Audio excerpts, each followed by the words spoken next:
Olá pessoal, professor Neto aqui mais uma vez na penúltima parte sobre a indução eletromagnética. E é também o vídeo mais romântico desse canal. Assista até o final.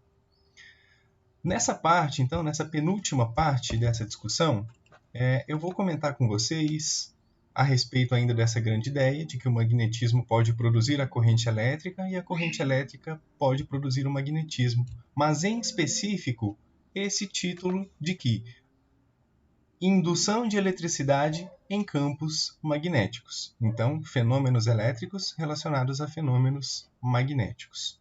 Constatação principal, portanto, um campo magnético é gerado em qualquer região do espaço onde um campo elétrico esteja variando com o tempo. Então, eu estou relacionando um campo magnético com um campo elétrico desde que o magnético ou o elétrico esteja variando com o tempo.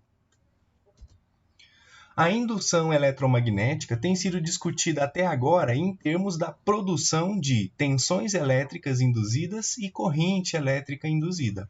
A gente discutiu os fenômenos elétricos relacionados aos magnéticos, produzindo tensões e correntes elétricas. A maneira mais fundamental de olhar para isso é em termos da indução de campos elétricos.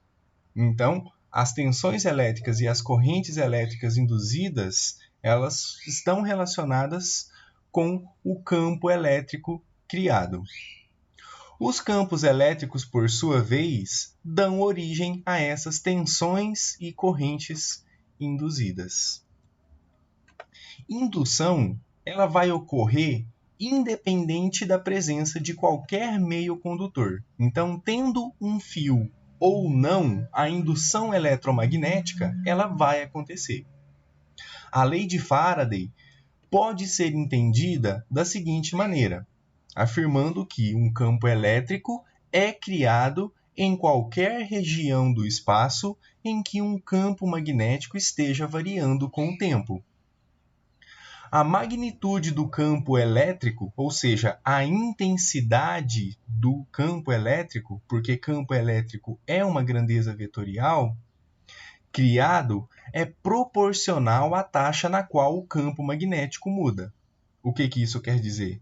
Que se você tiver um campo magnético que muda a uma taxa, a uma frequência muito alta, isso vai produzir, consequentemente, um campo elétrico também muito intenso, ou seja, de alta magnitude.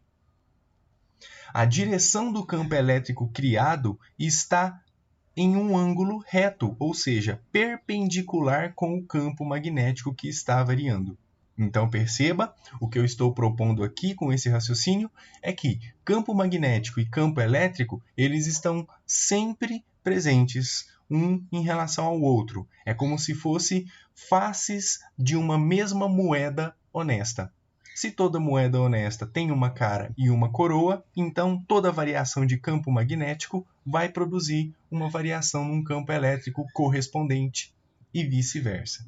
Toda variação em campo elétrico vai produzir um campo magnético correspondente. Se a carga elétrica estiver presente onde o campo elétrico é criado, essa carga ela vai sofrer uma força, que a gente já discutiu isso na produção da corrente elétrica lá em eletrodinâmica. Primeiro tópico a respeito disso, então. Para uma carga em um fio, a força pode fazer com que ela flua como uma corrente elétrica, ou isso pode empurrar o fio para um lado ou para o outro, ou para cima e para baixo. Para uma carga em uma câmara de um acelerador de partículas, a força pode acelerar essa carga a altas velocidades. Então, o movimento dessas cargas podem produzir o movimento de um fio ou acelerar essas cargas a altas velocidades. Quem que vai fazer esse movimento? A interação da carga com esse campo elétrico. Há um segundo efeito, e é a contrapartida da lei de Faraday. É como a lei de Faraday, exceto que os papéis do campo elétrico e campo magnético são trocados, são intercambiáveis. Nós podemos dizer, então, que Um campo elétrico é gerado em qualquer região do espaço onde exista um campo elétrico que está variando com o tempo. Esse raciocínio que está em negrito é conhecido como a contrapartida da lei de Maxwell, a lei de Faraday. A magnitude do campo magnético é proporcional à taxa na qual o campo elétrico muda. Perceba então a relação entre mudança de campo elétrico promovendo uma mudança na intensidade do campo magnético. E mais, a direção do campo elétrico criado está em um ângulo reto com o campo elétrico em mudança. Ora, mas a gente já comentou sobre isso em slide anterior. Lembra? Então, nesses slides anteriores, aqui ó, que eu falei que o campo magnético, a magnitude do campo elétrico criado é proporcional à taxa na qual o campo magnético muda. E agora eu estou fazendo o caminho contrário, dizendo que quando o campo magnético muda, isso vai criar uma mudança na magnitude do campo elétrico.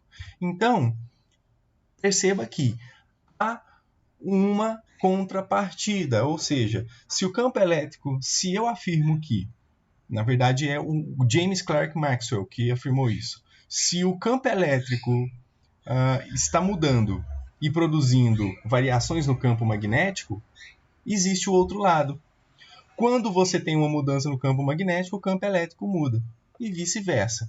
Ok? Quem percebeu isso foi o James Clerk Maxwell. E aí, antes de finalizar, eu só gostaria de comentar então com você, né, que é a promessa do começo do vídeo, o seguinte. Na véspera de sua descoberta, conta-se que Maxwell teve um encontro com uma jovem mulher, com quem mais tarde se casaria.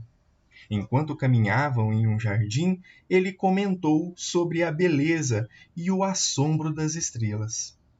Maxwell indagou como ela se sentia sabendo estar caminhando com a única pessoa do mundo que sabia o que realmente era a luz das estrelas, pois aquilo era verdade.